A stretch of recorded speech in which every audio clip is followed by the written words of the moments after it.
ജോലി ആര് തഹസിൽദാർ വലിയ ഉദ്യോഗസ്ഥനല്ലേ? ബഹുമാനം ഇരിക്കട്ടെ എന്ന് പറഞ്ഞ് കാലിൽ തൊട്ട് വന്നിച്ചതായിരിക്കും. അതല്ലെന്ന്. അതായത് ഞാൻ ഈ വീട്ടിൽ വന്ന് താമസമായിട്ട് ഇപ്പൊ 3 ദിവസമായിട്ടും ഈ വീട്ടിൽ ഇതിനു മുമ്പ് താമസിച്ചിരുന്ന ആരാണെന്ന് അറിയാവോ? ആരാ? താണ്ടെ ഈ കാണുന്ന കുമ്പള ചാന്ത. പോയപ്പോ ഈ ഒരു ഫോട്ടോ മാത്രം ഇവിടെ വെച്ചിട്ട് പോയിട്ടുള്ളൂ. ആയിക്കോട്ടെ. സഹോദരി മനസ്സിലായില്ലേ? ഇല്ല.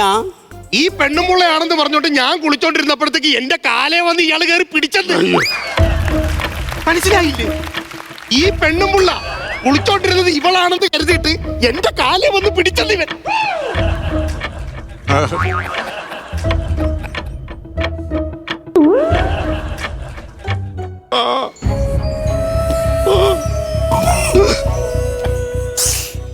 കപ്പ വെച്ച് തരാറില്ലേ?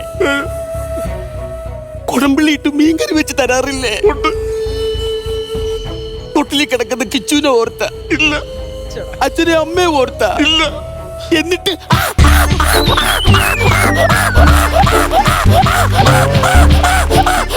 അല്ല, അവനെ അല്ലേ തല്ലുന്നത്? എന്തിനാണ് നിങ്ങൾ തന്നെ തല്ലുന്നത്? എത്ര തല്ലിയാ നന്നാവും? ഇത് സ്ഥിരം പരിപാടിയാണ് ഇവന്റെ. എനിക്കറിയത്തില്ല നിങ്ങൾ ഇവിടെ എന്തിനു വന്ന്?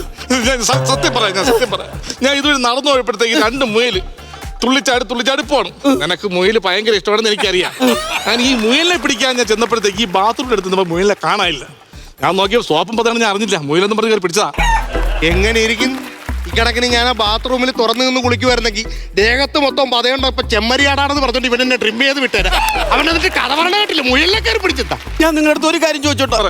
എനിക്ക് നല്ല വിദ്യാഭ്യാസമുണ്ട്, നിങ്ങൾ പറ. നല്ല കുടുംബ പാരമ്പര്യമുണ്ട്, നിങ്ങൾ പറ. കാണാൻ ഭയനാട്ടില്ലെങ്കിലും ഭാനുപ്രിയയുടെ ഒരു കട്ടില്ലേ? പൊക്കോടാ, പൊക്കോ. എന്താ അവൻ ചെയ്തതിനേലും വലിയ തെറ്റാണ് നീ ഇപ്പൊ ഇവിടെ പറഞ്ഞത്. ഭാനുപ്രിയെ എപ്പോഴെങ്കിലും പോയി കണ്ടടി ഞാൻ. അയ്യോ, കണ്ണാടിക്കൂട്ടിലൊരു നെയ്യപ്പത്തിന് വേണ്ടിയാണ് ഇവിടെ കയറി വന്ന് നോക്കിയതുള്ള മോന്ത. അതിനെ കട്ടി എന്നെ കൊള്ളത്തില്ലേ മനുഷ്യ? ഞാൻ ഒരു സത്യം ഞാൻ പറഞ്ഞു. ഇനി എങ്ങനെ സത്യം പറഞ്ഞേ പറ്റൂ. എന്റെ അച്ഛന് സുമതി എന്നും പറഞ്ഞ് ഒരു പെണ്ണിനുണ്ടായ കയ്യപ്പത്തോണത്. ഒരിക്കലുമല്ല, ഇതാണ് ഒറിജിനൽ. അത് കയ്യബദ്ധം. അല്ലെങ്കിൽ ഇവരെ പരിപാടി കാണിക്കൂടാ. അങ്ങനെ ഈ സഹോദരിയെ കൊണ്ട് ഇവിടെ താമസിപ്പിച്ച് ചെലവും കൊടുത്ത് ഞാൻ വളർത്തിയതാണ് ഈ കൊച്ചിന്. സത്യമാണ്. മറ്റേ പുള്ളി എവിടെ? ഏത് പുള്ളി? മറ്റേ പുള്ളി ഉണ്ടല്ലോ, അതാര്? ഉദയകൃഷ്ണ. അതാരാണ്? അല്ല, CBK തോമസ്. നിങ്ങൾ അല്ലെങ്കിൽ ഇത്ര പെട്ടെന്ന് ഇത്ര കഥ കൊണ്ട് വരുത്തില്ലല്ലോ. എടാ തിരക്കഥാകൃത്തെ, നിനക്കിത് എവിടുന്ന് കിട്ടുന്ന ഇത്ര കഥ? മക്കളെ, നിങ്ങൾ പറ, നിങ്ങൾ എന്തിനു വന്നെന്ന് പറ. ഞാനിവിടെ കുറുന്തോട്ടി പറിക്കാൻ വന്നതാണ്. കുറുന്തോട്ടി പറിക്കാൻ നമ്മളെ കുടുംബത്തിൽ ആർക്കും വാദമില്ലല്ലോ. ഉടനെ നിനക്ക് വാദം അറിയണമെങ്കിൽ നീ ചോദിക്കൂലേ? കുറുന്തോട്ടി എന്താ പറിക്കാത്തെന്ന് ചോദിക്കൂലേ? ഇവൻ വാദിക്കുന്ന വക്കീലാണ് ഇവൻ. ഒന്ന് ആലോചിച്ച് നോക്കിയ നിങ്ങൾ. ഒന്ന് ജസ്റ്റ് ഒന്ന് ആലോചിച്ച് നോക്കും. ഞാൻ സ്ഥലം തഹസിൽദാർ. ഇവൻ ആരാണെന്ന് പറഞ്ഞത്? കരയോഗം പ്രസിഡന്റ്. നാട്ടുകാരറിഞ്ഞ് എന്ത് വിചാരിക്കും? തഹസിൽദാറിന്റെ കാലിൽ രാത്രി കരയോഗം പ്രസിഡന്റ് വന്ന് പിടിച്ചു കുളിച്ചോണ്ടിരുന്നപ്പോ ഇതൊരു ന്യൂസാക്കി വന്നാലുള്ള എന്തൊരു നാണക്കേടാണ്. നിങ്ങൾ ന്യൂസ് ആക്കുവത്? ന്യൂസ് ആക്കണേ. എനിക്ക് നാട്ടുകാർക്ക് പറയാനുണ്ട്. നിങ്ങൾ കുളിച്ചോണ്ടിരുന്നപ്പോ എന്നെ വിളിച്ച് കയറ്റിയെന്ന് പറയും.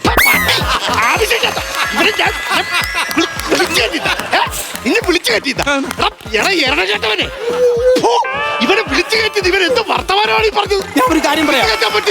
ഇങ്ങനെയാണെങ്കിൽ എന്റെ വീട്ടിനകത്തോട്ട് കയറണ്ട.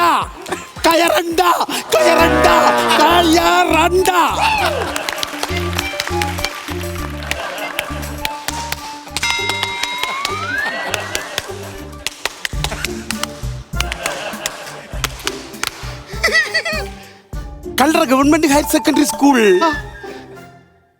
നിരൂപണൻ. 8 B പഠിച്ച സുമതി. 1 കോടി മനുഷ്യരെ ഒരേ കുടക്കീഴിൽ കൊണ്ടുവരാനുള്ള നമ്മുടെ ശ്രമമാണല്ലോ മില്യൺ മലയാളി ക്ലബ്ബ്. MMCയിൽ ഓൾറെഡി അംഗങ്ങളായ ആളുകൾ നിങ്ങളുടെ അയൽവാസികളെയും സുഹൃത്തുക്കളെയും ഒക്കെ ചേർത്ത് ഒരു 10 പേരെ കൂടി മിനിമം കൊണ്ടുവരിക. നമ്മുടെ ഈ 1 കോടി എന്ന നമ്പറിലെ കുട നിവർത്താൻ നമ്മൾ തയ്യാറായി നിൽക്കുകയാണ്. അപ്പോൾ ജാഗ്രത, ഇനി മടിക്കണ്ട.